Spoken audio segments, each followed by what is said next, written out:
నమస్తే. Welcome to our channel. నేను సిరి. ప్రస్తుతం కాంగ్రెస్‌లో ఉన్న సీనియర్ లీడర్లందరూ రాజీనామా బాట పడుతున్నారు.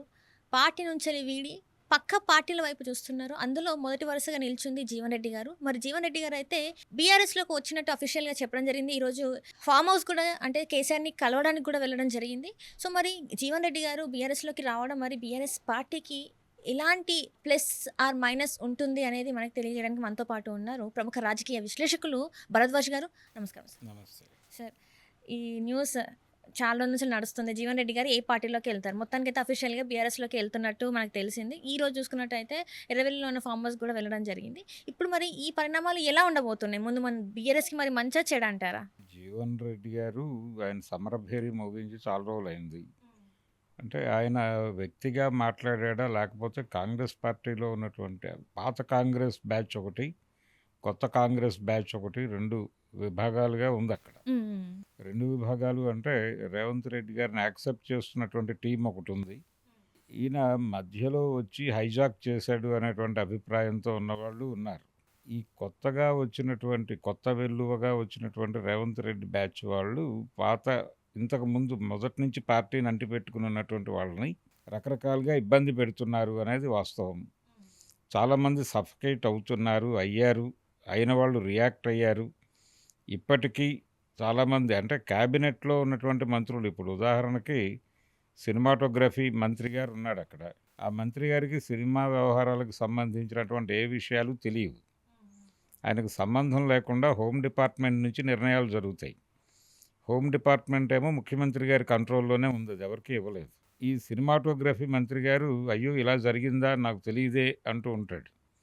ఈ సినిమా నిర్మాతలతో కానీ లేకపోతే ఎవరితోనైనా మాట్లాడాలంటే నేరుగా ముఖ్యమంత్రి గారే మాట్లాడతారు. ఇలాంటి సందర్భం అంటే ఎవరికి కొంతమందికి శాఖలు ఇచ్చినప్పటికీ వారి శాఖల పనులు వారు చేసుకోలేనటువంటి ఒక పరిస్థితి. టోటల్ సెంట్రలైజ్డ్ మెకానిజం అనేది అయిపోయింది. దాంతో చాలామంది సఫకేట్ అవుతున్నారు. క్యాబినెట్ మెంబర్స్ సఫకేట్ అవుతున్నారు. ఎమ్మెల్యేల్లోనూ ఆ ఇబ్బంది ఉంది. పర్టికులర్గా పార్టీ నాయకుల్లో ముందు నుంచి కాంగ్రెస్ పార్టీని అంటిపెట్టుకున్నటువంటి వాళ్ళు తమకి తగిన ప్రాధాన్యత దక్కటం లేదు అనేటువంటి పెయిన్ చాలామంది మాట్లాడారు. కొంతమందిని కంట్రోల్లోకి తీసుకునే ప్రయత్నం ఆయన చేశాడు. ఏదో పద్ధతిలో నయాను భయాను చెప్పి ఇప్పుడు మధు యాష్కి లాంటి వాళ్ళని వాళ్ళు కూడా సఫకేట్ అయినప్పటికీ కొంత దగ్గరికి చేర్చుకునేటువంటి ప్రయత్నం చేశారు. అలాగే కొన్ని సందర్భాల్లో శ్రీధర్ బాబు గారు లాంటి వాళ్ళని వాడుతూ మాజీలను బుజ్జగించేటువంటి ప్రయత్నాలు జరుగుతున్నాయి.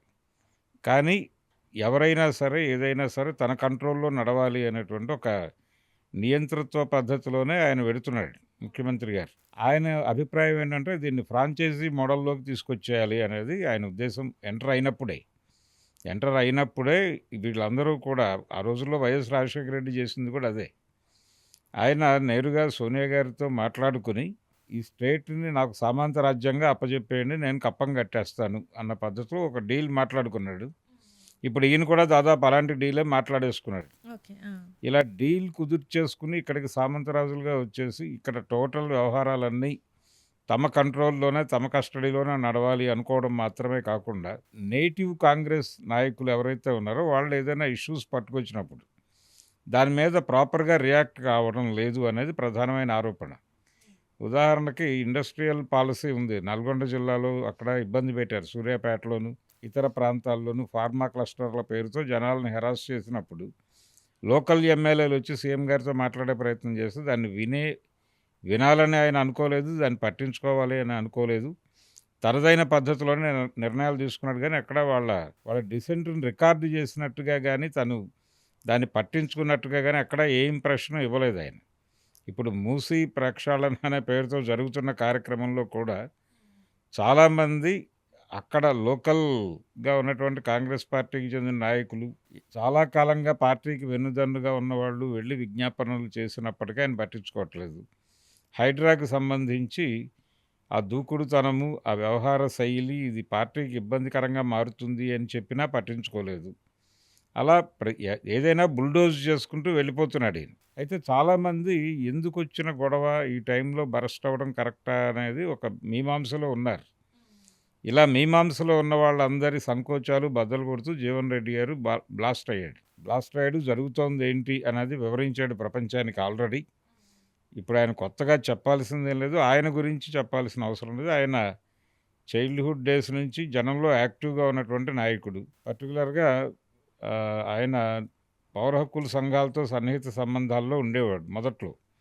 ఆయన రాజకీయాల్లోకొచ్చింది కొత్తలో. ఆయన కాంగ్రెస్ పార్టీతో అటాచ్ కాకముందు ఆయన హక్కుల సంఘాలతో తిరిగేవాడు. తెలంగాణ ప్రాంతంలో ఆ రోజుల్లో జరిగినటువంటి వాసం గజేందర్ వాళ్ళ ఎన్‌కౌంటర్‌కి సంబంధించి ఫ్యాక్ట్ ఫైండింగ్ కమిటీని మొదట తీసుకెళ్ళింది జీవన్ రెడ్డి గారే. అలా ఆయనకి వామపక్ష రాజకీయాలతోనూ, అలాగే నక్సలైట్ రాజకీయాలతోనూ కూడా సంబంధాలున్నాయి.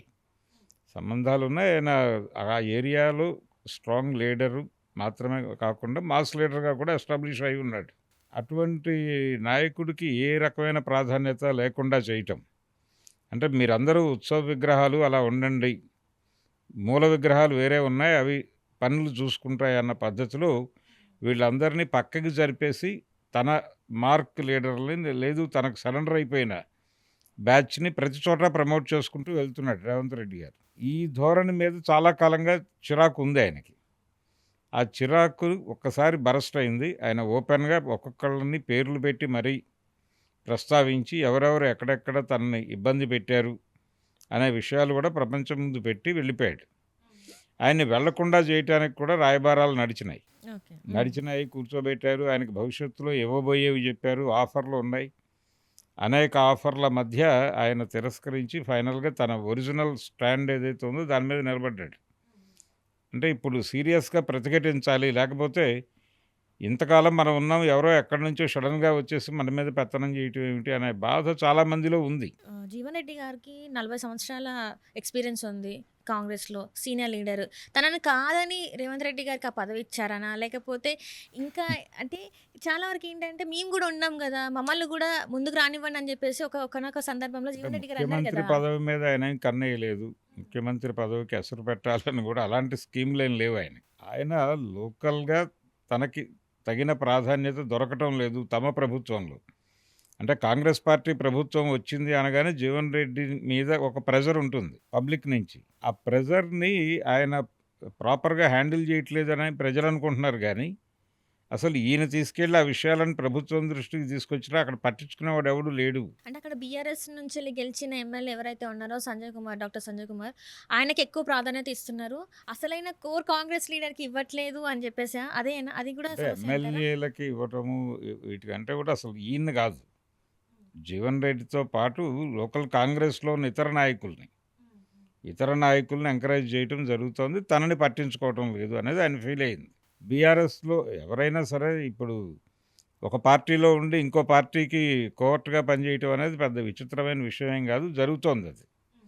అంటే ప్రతి పార్టీలోనూ తమ మనుషుల్ని ఉంచటం అనేది ఒక ప్రోగ్రామ్‌గా చాలా పార్టీలు చేస్తున్నాయి. పర్టిక్యులర్‌గా ఐడియాలజికల్‌గా ఎవరో అందరి పార్టీల నాయకుల బుర్రల్ని మనం కంట్రోల్ చేయొచ్చు అన్న పద్ధతిలో భారతీయ జనతా పార్టీ ఆలోచిస్తోంది. ఇలా ప్రతి పార్టీకి ఒక ప్రోగ్రామ్ ఉంటుంది. పక్క పార్టీ వాళ్ళని అట్రాక్ట్ చేయడానికి కావచ్చు, లేకపోతే తన పార్టీని స్ట్రెంగ్థెన్ చేసుకోవటం దాన్ని దృష్టిలో పెట్టుకుని కావచ్చు. ఈ వ్యూహం అయితే ఉంటుంది. అందులో భాగమే ఈయన కొంతమందిని హక్కును చేర్చుకునే ప్రయత్నం చేస్తున్నాడు. వాళ్ళ పార్టీలకు అంటే పార్టీలకు అతీతంగా జరుగుతుంది ఈ కార్యక్రమం కొన్ని సందర్భాల్లో. ఆయన మీద చాలా ఉన్నాయి. అంటే ఆయన ఏ నిర్ణయమైనా తీసుకునే ముందు ఒకసారి చంద్రబాబు గారు ఎలా ఆలోచిస్తాడు అని అనుకుని, ఆ పద్ధతిలో పరిశీలి చేద్దామని అనుకుంటాడు అని. తన మార్కు తనతో ట్రావెల్ అయినటువంటి వాళ్ళు, తనతోనే ట్రావెల్ అవుతారు అని నమ్మకం ఉన్నవాళ్ళు. అక్కడి వరకు ఒక లేయర్‌గా తీసుకుని, ఆ లేయర్‌కి బయట ఉన్నటువంటి వాళ్ళందరినీ ఏదో పద్ధతిలో పక్కకి తోసేద్దాం అనే ఒక స్కీమ్‌లో రేవంత్ రెడ్డి గారు వ్యవహరిస్తున్నారు. పార్టీలో పర్టిక్యులర్‌గా మాజీ ఎమ్మెల్యేలతోనూ, గతంలో అనేక పదవులు నిర్వహించినటువంటి వాళ్ళ ఎవరికీ కూడా ఈ ప్రభుత్వంలో సముచిత స్థానం లభించటం కాదు అసలు. కానీ వాళ్ళు చెప్పినది వినే పరిస్థితుల్లో కూడా ఎవరు కనిపించట్లేదు. ఇది చిరాకు పుడుతోంది చాలామందికి. ఇదేంటి మన ప్రభుత్వం వచ్చింది అనుకుంటున్నాం మనం, కానీ మనం ఏ పనులు చేయలేకపోతున్నాం ఏమిటి అని నిస్సహాయంగా చూస్తున్నటువంటి నాయకులు, సీనియర్ నాయకులు అంటే కాంగ్రెస్ పార్టీనే అంటిపెట్టుకుని ఉన్నటువంటి నాయకులు. వీళ్ళలో చాలామందిలో ఆ సఫికేషన్ ఉంది ఓపెన్‌గానే. రైట్. వాళ్ళు మాట్లాడుతున్నారు బయట. ఓపెన్‌గానే మాట్లాడుతున్నారు. ఎవరికీ ఏ రకమైన గౌరవము దక్కటం లేదు ఇక్కడ. సర్వం సహా తానై అన్ని క్రెడిట్స్‌కి కేవలం తనే అర్హుడిని అన్న పద్ధతిలో ఆయన వ్యవహరిస్తున్నాడు. ఆ వ్యవహార శైలి మీద చాలా విమర్శ ఉంది పార్టీలో. ఉంది కానీ ఎవరు ఎందుకొచ్చిన గొడవ అని ఎవరు ధైర్యం చేయట్లేదు. ఈ లోపల ఈయన బ్లాస్ట్ అయ్యాడు. ఈ బ్లాస్టింగ్‌కి సంబంధించి ఏం జరుగుతుంది అనేది పూర్తిగా తెలియాలి. ఎంతవరకు దారి తీస్తుంది అనేది. ఇది ఫ్రూట్‌ఫుల్‌గా గనక నడిస్తే డెఫినిట్‌గా చాలామంది బయటకు రావడానికి సిద్ధంగా ఉన్నారు. అంటే ఇప్పుడు బీఆర్ఎస్‌కి ప్లస్ అంటారా? మైనస్ అంటారా? మన జీవన్ రెడ్డి గారు లాంటి ఒక వ్యక్తి బయటకొచ్చి అది కూడా అధికార పక్షం నుంచెల్లి ప్రతిపక్షంలోకి రావడం అనేది అంటే తను తీసుకున్న డెసిషన్ కరెక్టే అంటారా మరి? పొలిటికల్‌గా డెసిషన్ కరెక్టే. అంటే వాళ్ళతో విభేదాలు ఉన్నాయి. అవి ఫ్రెండ్లీగా పరిష్కరించుకునే పరిస్థితుల్లో లేవు. మిత్ర వైరుధ్యంగా లేవవి. శత్రు వైరుధ్యంగా మారాయి. మారిన తర్వాత ఈయన వాళ్ళతో ట్రావెల్ కాకపోతే ఇంకొకరితోనైనా సరే ట్రావెల్ అయి తీరాలి. ఓకే. రాజకీయ క్షేత్రంలో ఉండాలి అనుకుంటే.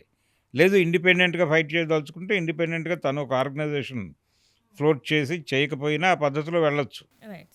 కానీ ఈయన పర్టిక్యులర్‌గా ఒక పార్టీ అండ కోరుకుంటున్నాడు. రైట్. కోరుకుంటున్న సందర్భంగా ఆయన అవతల వైపు అడుగేస్తున్నాడు. అయిపోయింది ఆల్మోస్ట్ మాట్లాడటం అనే ప్రోగ్రామ్ అయిపోతుంది.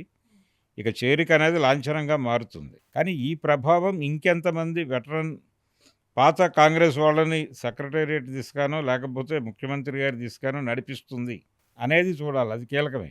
అంటే చాలా పద్ధతుల్లో వీళ్ళు వశపరుచుకోవటం అనే దానికి చాలా పద్ధతులు అనుసరిస్తున్నారు. హ్మ్. హ్మ్. హ్మ్. హ్మ్. వాళ్ళ ప్రాపర్టీస్ ఏమైనా లిటిగేషన్‌లో ఉంటే విడిపించటం దగ్గర నుంచి మొదలుపెడితే అనేక సేవలు అందుతున్నాయి. రైట్. ఇవి పొందటం కోసం చాలామంది ఆ కాంపౌండ్‌లోకి వెళ్ళే ప్రయత్నం చేస్తున్నారు. అలా ఆయన బీఆర్ఎస్ వాళ్ళకే కాదు చాలామందికి చెప్పుంచాడు. రండి లోపలికి నాకు సపోర్ట్‌గా నిలబడండి అని. అంటే ఆయనకు ఒక అవసరం ఉంది. ఈ పాత కాంగ్రెస్ బ్యాచ్‌కి ప్యారలల్‌గా తనకంటూ ఒక సైన్యాన్ని నిర్మించుకోవాల్సిన పని కూడా ఉంది ఆయనకి. ఆ సైనిక నిర్మాణంలో చాలామంది బయట వాళ్ళని పిలుస్తున్నాడు లోపలికి. రైట్. లోపలికి వస్తున్నారు. వచ్చేవాళ్ళు డెఫినెట్‌గా ఉంటారు. ఉండరు అని అనుకోనక్కర్లేదు. కోవర్ట్ ఆపరేషన్‌లు జరుగుతున్నాయి దేశవ్యాప్తంగా.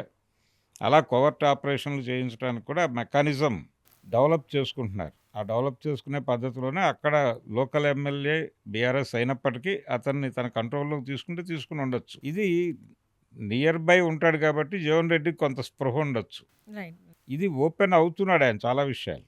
తను ఎలా సఫకేట్ అయ్యాడు కాంగ్రెస్‌లో పర్టిక్యులర్‌గా ఈయన వ్యవహార శైలితో.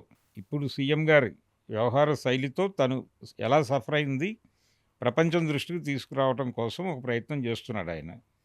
ఆ ప్రయత్నంలో భాగమే ఇది అయిపోయిన తర్వాత ఈ చేరిక వ్యవహారాలు పూర్తయిన తర్వాత మళ్ళీ ఒకసారి ఆయన ఎలాగో మీడియా ముందుకు వస్తాడు. వచ్చి తన గోడంతా వెళ్ళబోసుకుంటాడు. తన ఫర్దర్ ప్రోగ్రామ్ ఏంటనేది చెప్తాడు. ఎలా వ్యవహరించాలనేది. ఇది ఒక నిరంతర ప్రక్రియగా జరుగుతుంది. Right. Right sir. Right. Thank you so much sir. Thank you.